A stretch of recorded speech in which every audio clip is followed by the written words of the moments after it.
In this video, we're going to take a look at how to write solubility equilibria and then write a KSP expression, which is simply an equilibrium constant for a solubility equilibrium.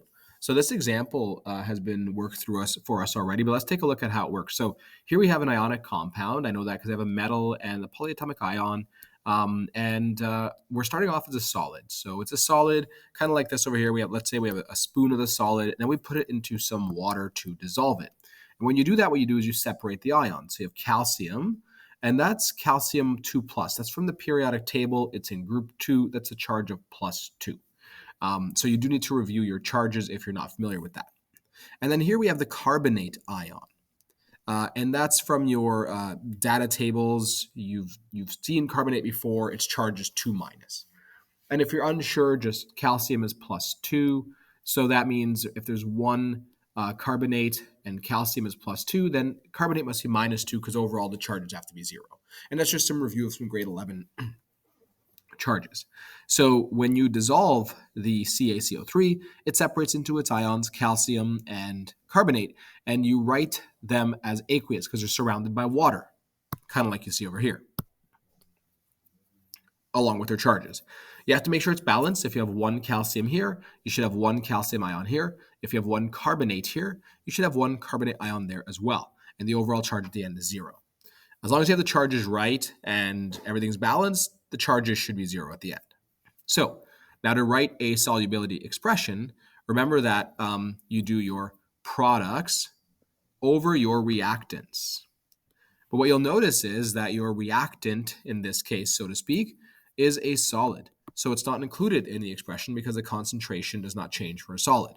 So essentially, if you're writing this dissolving K, this KSP, solubility product constant, you're simply doing your ion times the other ion.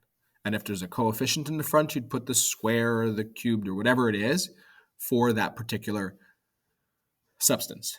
So do not include the solid, and you have yourself your KSP.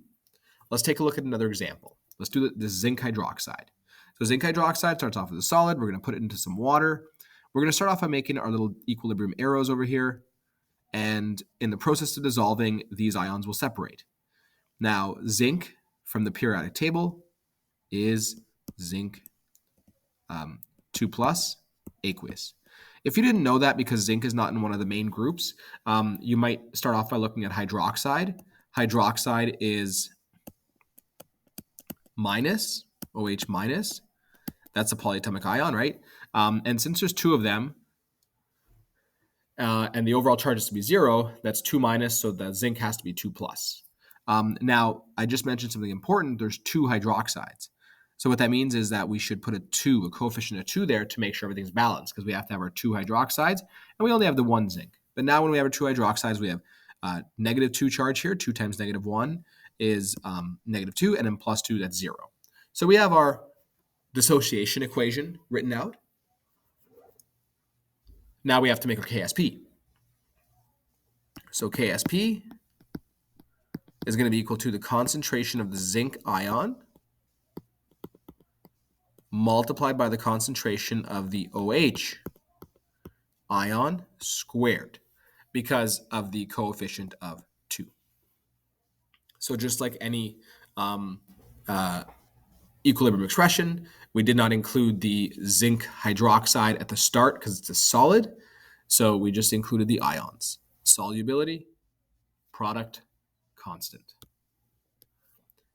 Try the PBI2, and then you can check the answer in this video. So I would recommend pausing the video first, and then coming up with your answer, and then checking your work afterwards.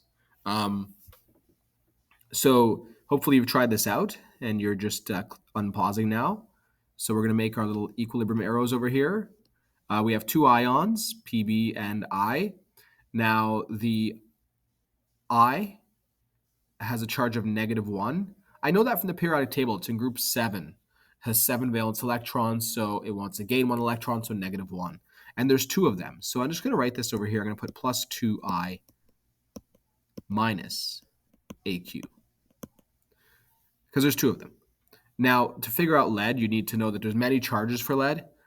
But remember that if there's 2 iodide ions, and they're -1 each. To be 0, this lead has to be +2 as well.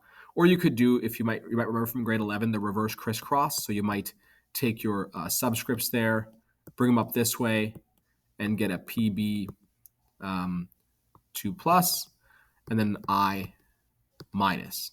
And this makes sense because I is supposed to be minus. So that's good. So we have Pb 2 plus. Don't forget to put aqueous. Don't forget to put your states as usual. It's balanced because we have the 2 in front of the I minus because we have 2 I's there. Now, what some students do is they sometimes do this, and this is incorrect. They'll put 2I2 like that. And they'll say, oh, that's because I is a diatomic molecule. And that's true. It is a diatomic molecule, but we're not decomposing here, okay? We are not decomposing. We are just separating the ions. We don't have I to the molecule. We have I minus the ion.